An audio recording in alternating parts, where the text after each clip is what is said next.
말씀의 제목은 썩은 뱃띠의 비유입니다. 썩은 뱃띠의 비유. 장로교의 창시자가 있죠. 존 칼빈입니다. 이 존 칼빈의 특별히 신학적인 사상을 함축해 놓은 5대 교리가 있습니다. 앞글자만 따서 우리가 흔히 존 칼빈의 튤립이다 그렇게 이야기를 하거든요. 우리가 이제 이 5대 교리 정도는 사실 우리 장로교의 교인이라고 한다면 이 5대 교리 정도는 우리가 좀 암기를 해놓는 것이 좋습니다. 그 중에 가장 중요한 교리 중에 하나가요. 그 첫 번째가 바로 이 전적 타락입니다. 인간은 아담의 타락 이후에 스스로 힘으로는 하나님 앞에 나아갈 수가 없게 되었으며 이 자력을 통해서는 어떠한 의로운 일도 행할 능력이 없다라고 하는 것입니다. 그러므로 오직 하나님의 이 불가항력적인 은혜, 이 전적인 은혜에 의해서만 구원을 받을 수 있고 또한 의로운 일을 행할 수 있는 능력이 있다라고 하는 것이죠. 쉽게 말해서 그렇습니다. 이미 죽어버린 시체, 우리 눈앞에 이미 죽어버린 시체가 있어요. 근데 이 시체는 자기 힘으로는 움직일 수도 없고 자기 힘으로는 그 어떠한 일도 할 수가 없잖아요. 마찬가지입니다. 전적으로 우리의 영이 타락해버린 인간의 상태가 바로 그러하다라고 하는 것입니다. 아무리 발버둥치고 노력해도 그 어떠한 의로운 일도 우리의 자생적인 노력으로는 힘으로는 할 만한 능력이 없다라고 하는 것입니다. 이것이 바로 전적인 타락, 전적으로 타락한 우리 인간의 모습이다. 인간의 실존이다라고 하는 것이죠. 오늘 본문을 통해서 하나님은 이 죄로 말미암아 부패하고 타락한 유다 백성들에게 그들의 현 상태를 일깨워 주시기 위해서 상징을 사용하시며 그들의 부패와 타락의 정도를 어느 정도 수준인지를 알려주고자 하십니다. 하나님은 예레미야에게 썩은 뱃띠의 상징을 들어서 이 뱃띠가 썩어버리면 아무짝에도 쓸모가 없어 버림을 당하듯이 유다 백성들이 그렇게 버림을 받게 될 것이다. 그렇게 예언을 하고 계시고요. 또한 그들이 술에 취해서 비틀비틀 거리는 사람들이 충돌해서 서로가 서로를 상처 주고 서로가 서로를 상하게 하는 것처럼 서로가 서로에게 그러한 상처를 주겠다 예언을 하십니다. 오늘 특별히 이 본문의 말씀들을 가지고 우리가 이 본문을 통해서 깨닫게 되어지는 몇 가지 영적인 교훈들을 함께 살펴보기를 원합니다. 그 첫 번째가요. 우리의 삶을 통해서 하나님의 뜻이 담기도록 해야 한다라고 하는 것입니다. 우리의 삶을 통해 하나님의 뜻을, 하나님의 말씀을 담아내야 한다라고 하는 것입니다. 오늘 보면 1절부터 7절까지의 말씀을 보시면 하나님께서 예레미야에게 한 가지 행동을 할 것을 명령하고 계세요. 가서 무엇을 사라고 말씀하십니까? 뱃띠를 사라고 말씀을 하십니다. 그리고 그것을 물에 적시지 말고 허리에 띠라고 말씀을 하셨어요. 그리고 또한 유브라데로 가서 바위틈에 그 뱃띠를 감추라. 그리고 마지막에는 여러 날 후에 그것을 다시 가지고 오라고 그렇게 말씀을 하십니다. 결국 예레미야가 하나님의 말씀대로 이 유브라데 물가에 그것을 감추고 여러 날 후에 하나님의 말씀을 따라 다시 그곳에 가서 그 뱃띠를 도로 가져오게 되었다라고 하는 것입니다. 왜 하나님께서는 예레미야에게 이런 이해할 수 없는 명령을 내리신 걸까요? 오늘 본문은 그것을 이렇게 설명하고 있습니다. 여호와께서 이와 같이 말씀하시니라. 내가 유다의 교만과 예루살렘의 큰 교만을 이같이 썩게 하리라. 여러분, 우리가 다 알고 있듯이 유브라데, 우리가 유프라테스 강, 그리고 유프라테스 강과 함께 쌍둥이처럼 그렇게 딸려 나오는 또 강이 있죠. 무슨 강이에요? 티그리스 강이죠. 유프라테스 강, 티그리스 강. 이 유프라테스 강과 티그리스 강은 어느 나라의 젖줄입니까? 바로 당시 바벨론 제국의 가장 유명한, 가장 그 대표적인 젖줄들이었습니다. 바벨론 제국을 관통하는 두 개의 커다란 강이 바로 이 티그리스와 유브라데였다라고 하는 것이죠. 예레미야가 활동하던 이 예루살렘에서 유브라데까지의 거리가 어느 정도인지 아십니까? 바로 1000km에서 1200km 정도 된다고 합니다. 1000km에서 1200km. 여러분, 우리가 그냥 잠깐 다녀올 수 있을 만한 거리가 아니라고 하는 것이죠. 우리가 잠깐 갔다 올 수 있는 거리라고 한다면 우리가 그냥 다녀올 수 있어요. 하나님의 말씀을 듣고 그것을 그냥 순종하며 갔다 올 수 있어요. 그런데 지금 이 1000km, 1200km 이 거리를 하나님의 말씀을 따라 백띠를 가지고 가서 숨겼다가 또 그것을 다시 또한 가지러 갔다 와야 되는 상황이 되는 거예요. 하나님의 말씀을 따라 그 먼 거리를 이동해서 뱃띠를 감추고 또 여러 날 후에 그 먼 거리를 다시 이동해서 그 뱃띠를 찾아온 것입니다. 아무리 하나님이 말씀이라고 하지만 그것을 온전히 순종하며 따르기라고 하는 것이 여간 어려운 일이 아니었을 것이다 생각이 되어집니다. 그럼에도 예레미야는 하나님의 명령에 순종했어요. 그 이해할 수 없는 명령을 따릅니다. 그의 순종을 통해서, 그의 행동을 통해서 예레미야는 하나님의 말씀을, 하나님의 뜻을 유다 백성들에게 전했습니다. 결국 그의 삶이 세상 가운데 하나님의 말씀을 담아내는 거룩한 그릇으로, 거룩한 도구로 사용되어졌다. 우리가 이 말씀을 통해서 생각해 볼 수 있는 것이죠. 여러분, 세상 사람들은 하나님을 볼 수가 없습니다. 그러나 그들이 하나님을 보는 유일한 창이 있어요. 그것은 바로 하나님을 믿는 바로 우리들 같은 하나님의 백성들의 삶의 모습입니다. 우리들의 삶을 통해서 세상 사람들은 비로소 하나님을 경험하게 됩니다. 하나님이 어떤 분인지, 하나님이 어떻게 당신의 자녀들을 돌보시고 하나님이 어떻게 섭리하시는지를 세상 사람들은 우리의 삶을 통해 보게 된다라고 하는 것입니다. 성경에 보면 애굽의 바로, 평생을 들어 하나님에 대해서 듣도 보지 못했던 이 바로도 요셉을 통해서 하나님을 간접적으로 경험했습니다. 그리고 하나님의 놀라운 영광을, 하나님의 놀라운 힘을 인정했어요. 또한 오랜 시간이 지나서 여러분 이 다니엘을 통해서 누가 하나님을 찬양합니까? 바로 느부갓네살 왕과 다리오 왕이 하나님의 존재에 대해서 인정하게 되고 또 그 하나님을 찬양했다라고 하는 사실입니다. 때로는 한두 마디의 말보다도 우리의 삶을 통해서 드러나지는 하나님의 뜻이 세상 사람들에게 더 선명하게 하나님에 대해서, 하나님의 뜻에 대해서, 하나님의 말씀에 대해서 전달되어질 때가 있다고 하는 것입니다. 바로 우리의 삶이 하나님을 담는 거룩한 그릇이고 또 세상 사람들이 하나님을 보고 만나는 영적인 거울이 바로 우리의 삶이다 라고 하는 것을 우리가 깨닫게 된다라고 하는 것이죠. 제가 예전에 사역을 할 때 만났던 한 안수 집사님 가정이 있었어요. 이분들이 굉장히 부유했던 분들이었습니다. 건축업을 하셨던 분들인데요. 집들을 만들어가지고 여러 집들을 만들어가지고 그것을 이제 분양해서 사업을 하셨던 분이었어요. 근데 건축 경기가 좋지 않다 보니까 사업이 부도가 난 것입니다. 그럼에도 불구하고 이분들이 결단을 내리십니다. 어떤 결단을 내리시냐면 소득이 없었어요. 부도가 났으니까 당연히 경제적인 소득이 없잖아요. 그럼에도 불구하고 자신들이 기존에 냈던 그 금액을 11조를 그대로 하시는 거예요. 돈이 없는데 어떻게 11조를 하겠어요?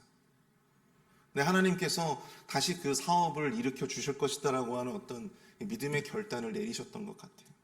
어떻게 보면 좀 무모해 보일 수도 있어요. 그런데 하나님께서 그 가정 가운데 놀라운 복을 주셨는데요. 2명의 자녀가 있었는데 이 자녀들이 사실은 문제아들이었어요. 그런데 이 문제아들을 하나님께서 만지시기 시작했다고 하는 겁니다. 이 아이들이 집안이 망했으니까 그때야 비로소 이제 공부에 얘네들이 관심을 갖기 시작하고 결국에는 그 첫째가 서울대에 들어갔었어요. 그 둘째는 어디에 갔는지는 저는 잘 모릅니다. 근데 하나님께서 그 자녀들을 만지시는 것을 제가 봤어요. 그분들이 계속해서 빚을 내서 11조를 계속 하셨는지 안 하셨는지 저는 알 수 없지만 하나님께서 그 믿음의 결단 가운데 하나님께서 그 가정에 역사하시고 섭리하시는 것을 저는 그 교회 섬기는 과정 내내 볼 수가 있었습니다. 여러분, 이처럼 우리가 단순히 우리의 말 한마디보다도 그러한 믿음의 성도들의 삶의 모습을 통해서 우리는 하나님을 더욱더 간접적으로 경험하게 되는 그런 경험들을 하게 된다고 하는 것입니다. 저는 우리 교회에서 사역을 하면서도요, 또 우리 교회 우리 성도님들의 삶을 통해서도 하나님을 만납니다. 하나님을 봐요. 다시금 하나님에 대해서 느끼게 됩니다. 아, 하나님이 정말 살아계시구나. 하나님이 정말 역사하시는구나. 하나님이 정말 그 우리의 기도 가운데 섭리하시고 응답하시는구나 라고 하는 것을 저는 여러분들의 삶을 통해서 느끼게 됩니다. 여러분들도 그런 은혜와 복을 누리시게 되길 축복합니다. 우리 성도들의 삶을 통해서, 또 저의 삶을 통해서 그러한 하나님을 온전히 느끼시고 또 경험하시는 그 놀라운 은혜와 축복이 여러분들의 삶 가운데 있어지기를 간절히 기도합니다. 오늘 본문을 통해서 하나님은 이 죄로 말미암아 부패하고 타락한 유다 백성들에게 자신들의 존재를 깨우치기 위한 상징을 사용했다고 말씀을 드렸어요. 이 상징, 우리의 삶이 진정으로 하나님의 뜻을, 하나님의 말씀을 세상 가운데 전하는, 하나님의 존재를 세상 가운데 부각시키는 그러한 영적인 상징으로 온전히 우리가 쓰임받게 되어지기를 축복합니다. 하나님의 말씀을 담는, 하나님의 뜻을 담는 거룩한 그릇이 우리의 삶이 되어지기를 간절히 축복합니다. 두 번째로, 하나님은 당신의 백성을 향한 가장 최선의 계획을 가지고 계신다라고 하는 것입니다. 오늘 보면 11절을 보시면 여호와의 말씀이니라. 띠가 사람의 허리에 속함같이 내가 이스라엘 온 집과 유다 온 집으로 내게 속하게 하여 그들로 내 백성이 되게 하며 내 이름과 명예와 영광이 되게 하려 하였으나 그들이 듣지 아니하였느니라. 사실 하나님은 유다 백성들을 명예롭게 하고 또한 영광이 되게 하려 했다, 그렇게 말씀을 하셨어요. 그러나 그들은 하나님의 말씀을 듣지 아니하였고 또 하나님을 거부했습니다. 그래서 결국 그들을 향한 하나님의 이런 선하신 계획을 하나님께서 돌이키시도록 그렇게 만들었던 것입니다. 그들 스스로 하나님의 뜻과는 반대의 길로 가면서 그들을 위해서 준비해 놓았던 이 하나님의 놀라운 복을 그들 스스로가 걷어차 버리고 말았다고 하는 것이죠. 하나님은 당신의 백성들에게 가장 최선의 계획을 가지고 계십니다. 믿으십니까? 하나님은요, 여러분들을 향한, 우리들을 향한 가장 최선의 삶을 늘 계획해 놓고 계십니다. 신명기 1장 2절을 보시면요, 호렙산에서 세일산을 지나 가데스 바네아까지 10하룻길이었더라, 그렇게 신명기에 말씀을 하고 있어요. 이 말이 무슨 말입니까? 호렙산, 즉 이 하나님의 산에서 세일산을 지나 가데스 바네아까지, 약속의 땅까지 무려 며칠 거리였대요? 10하룻길이었더라. 여러분, 하나님께서 약속의 백성들, 하나님 이스라엘 백성들에게 약속의 땅까지, 시내산에서 이 호렙산에서 이 약속의 땅까지의 거리를 하나님께서는 10하룻길을 계획을 하셨었어요. 이게 하나님의 플랜 A였어요.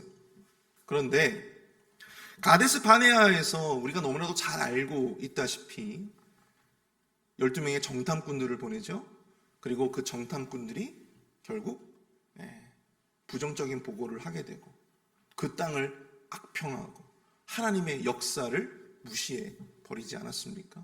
그 결과 어떻게 되었습니까?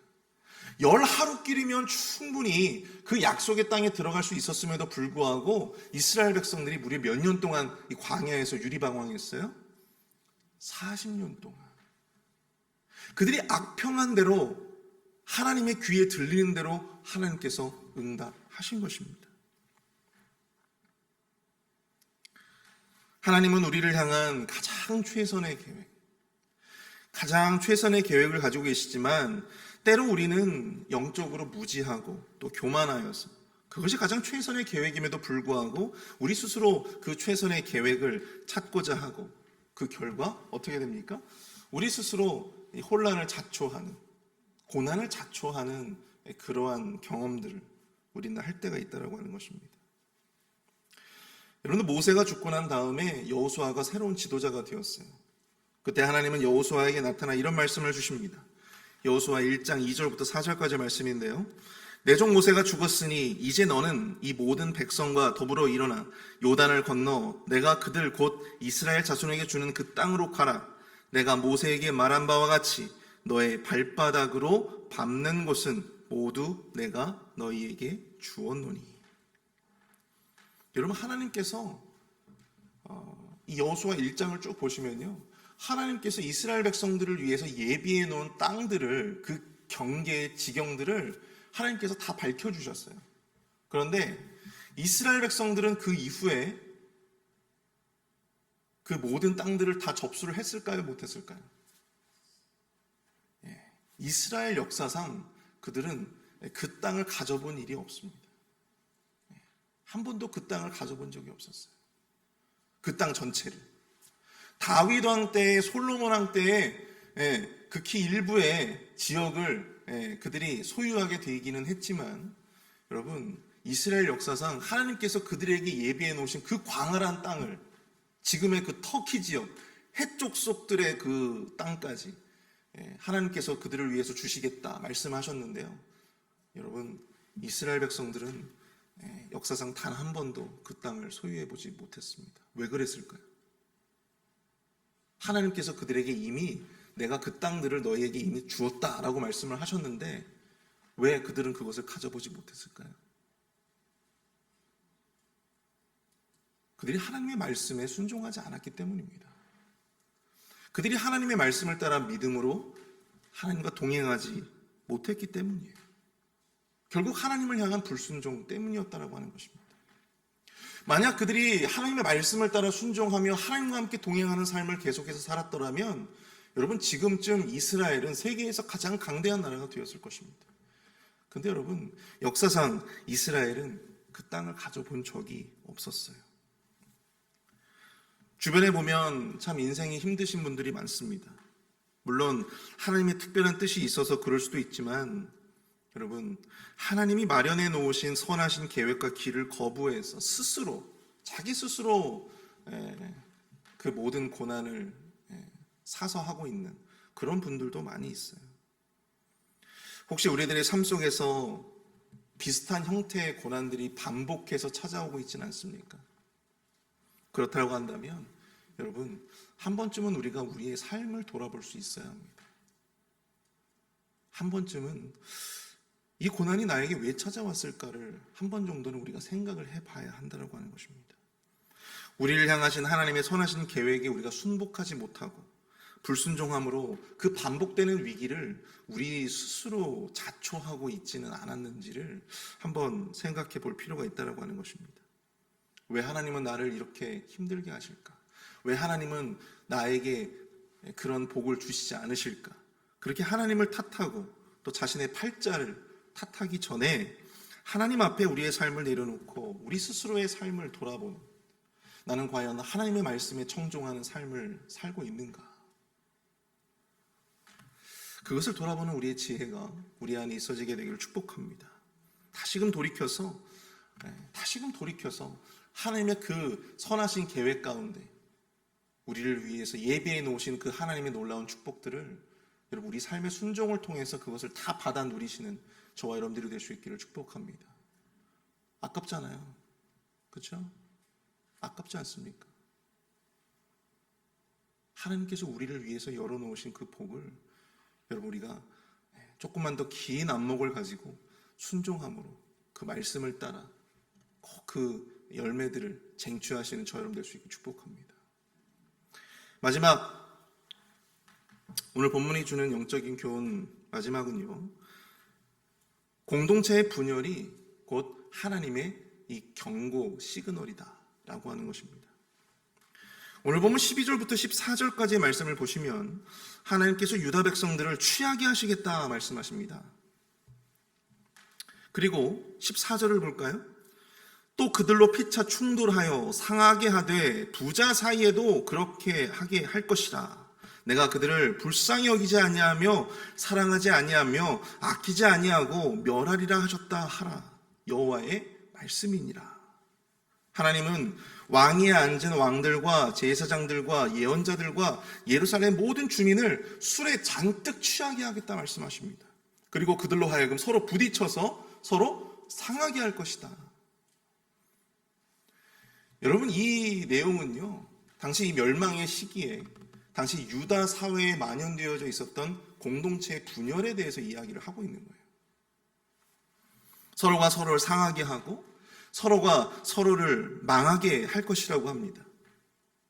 여러분, 이것을 우리가 깨달게 돼요. 이 말씀을 통해서 우리가 깨달을 수 있는 것은 무엇입니까? 바로 이 공동체의 분열이 그 공동체를 향한 하나님의 징계가 될 수도 있고요. 또 그것이 우리를 향한 하나님의 경고 시그널이 될 수도 있다고 하는 것입니다. 여러분, 우리가 술에 취하면 어떻게 되죠? 술에 취하면? 여러분, 술에 취해 보셨죠? 안 취해 보셨어요? 네. 저는 술을 입에도 대보지 않았기 때문에 술에 취해 보지는 않았어요. 근데 이 술에 취한 사람들은 많이 봤습니다. 여러분, 술에 취한 사람들은 어떻게 해요? 자신이 무슨 말을 내뱉는지, 자신이 무슨 말을 하는지 알아요, 몰라요? 몰라요. 모릅니다. 비틀비틀 인사불성의 사람들을 보면 이 하나님의 예언이 과연 무슨 말씀을 하시는지를 우리가 쉽게 이해가 될 수 있어요. 술에 취해서 사람들에게 상처 주는 말을 하고 또 때로는 폭력을 쓰기도 합니다. 그리고는 자신이 무슨 짓을 저질렀는지 알 수 없어요. 알지를 못해요. 그런데 그렇게 나라 전체가 술에 취한 듯 서로가 서로에게 상처를 주고 서로가 서로에게 충돌되어지는, 여러분, 하나님께서 그것을 허락하시겠다고 하는 겁니다. 여러분, 나라 꼴이 어떻게 되겠습니까? 그럼에도 하나님은 그들을 향해 불쌍히 여기지 않으시겠다, 사랑하지 않으시겠다 말씀하십니다. 아끼지 않으시겠다 말씀하십니다. 저도 이제 사역을 쭉 이제 해오면서 제가 여러 교회들을 좀 이렇게 겪어봤는데요. 이 오랫동안 어려움을 겪은 교회들마다 좀 특징이 있습니다. 그것이 바로 무엇이냐면, 교회의 멤버들, 교회 구성원들 각자가 잘 인지하지는 못하는데 관계적인 단절이 아주 심하다고 하는 거예요. 여러분, 제가 정확하게 그 이름은 알 수 없지만, 여러분, 우리가 교통사고 나면 뼈가 부러지지 않습니까? 근데 이 뼈가 그냥 똑 부러지면 오히려 더 좋잖아요. 그런데 이 뼈가 으스러지는 경우가 있어요. 분쇄골절이라고 합니다. 분쇄골절. 그러면 더 상황이 심각해지죠. 그 뼈가 아물기가 더 어려워집니다. 굉장히 더 회복까지 오랜 시간이 걸리게 돼요. 이 교회의 관계에 어떤 분쇄골절들이 이렇게 보여지는 것을 제가 보게 됩니다. 서로가 서로에게 충돌하고 서로가 서로에게 상처 주는 말을 너무나도 쉽게 던져요. 근데 문제는 그것이 워낙 오래되다 보니까 전혀 그것에 대한 문제의식을 느끼지를 못한다고 하는 것입니다. 나는 너무나도 잘하고 있는 것 같은데? 난 너무나도 잘하고 있는 것 같은데? 근데 내가 무심코 내뱉은 그 말 한마디가 공동체 또한 다른 사람들에게 상처를 줄 때가 있다. 목회자에게도 상처를 줄 때가 있고. 근데 문제는 그것을 전혀 인지를 못한다고 하는 것입니다. 왜 그럴까요? 오늘 말씀을 통해서 우리가 그 사실을 깨달을 수 있죠.